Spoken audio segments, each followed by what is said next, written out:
friends! So today I'm going to be doing a video on my hair care and how I've managed to keep it from falling out through all of my hair dye experiences. I'm first of all going to start off with my hair dye story. I'm originally a brunette, a bit darker than this colour. I have been dyeing my hair for the past 4 years. First of all, when I was in year 6 or year 5, I decided to dye my hair ginger. Basically, I decided to dye it and I used Nice and Easy, and I think it was either in light auburn or dark auburn. And I kind of experimented with different ginger colours and different like dyes, different brands and things like that. But I always ended up going back to Nice and Easy. When I was about to go into year 7, my mum told me that I had to dye it back brown so that it was natural for school.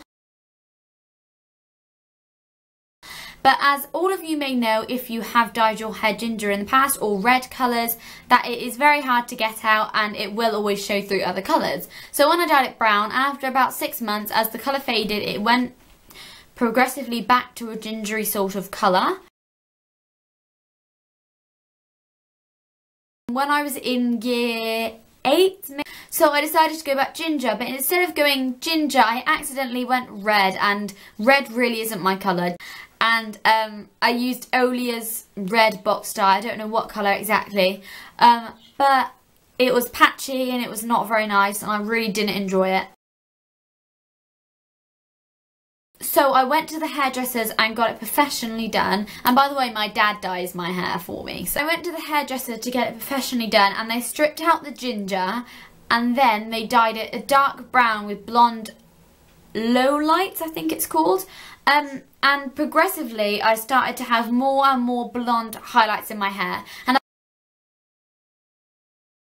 of course the brown still went back to a gingery colour, but the blonde kept coming in. Stage of like October 2013, so I was in year 9, I decided that I would dye my hair blonde.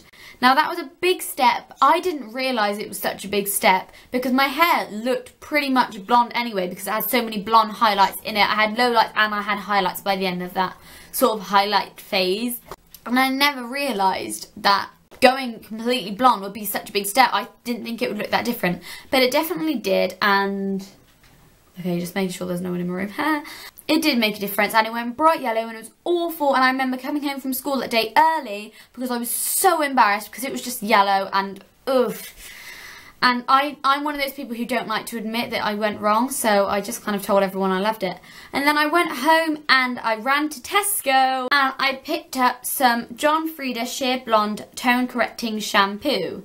And I also got the conditioner and I got some argan at the same time.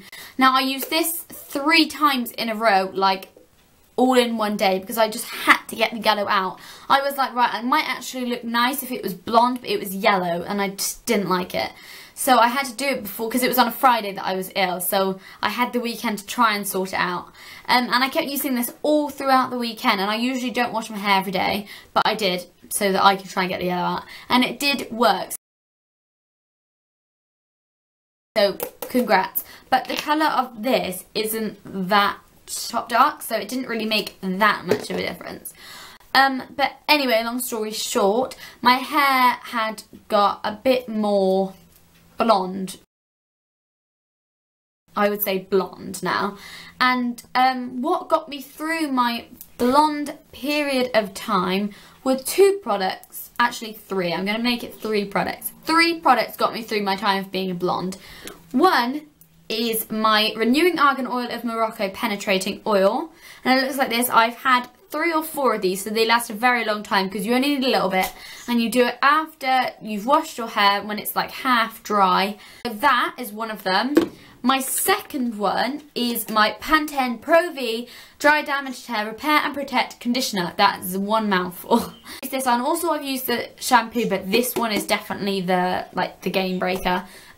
So yeah, I love this. Like, really, it does help. I rarely get split ends and my hair has stayed in a healthy condition. So I definitely recommend this product. And my last product, which definitely got me through being a blonde, is my Provoke Touch of Silver Twice a Week Brightening Shampoo with Violet Pigment. And it looks like this. And I would use it pretty much every time I wash my hair. Don't listen about the 2 times a week. It doesn't damage your hair, and it's extremely dark. As you can probably see from that colour, it's extremely dark purple. And the more, like the darker the purple colour, the better it is, I'm guessing. And then I got bored again and I decided to, and this was while it was still long as well, it was about belly button length. I decided to have some like dark brown kind of ombre, but I don't know whether you'd call it ombre because it was light to dark. But after a couple times, I did really like it. After a couple times, it did fade into like a gingery sort of colour because after putting brown on blonde, it does fade.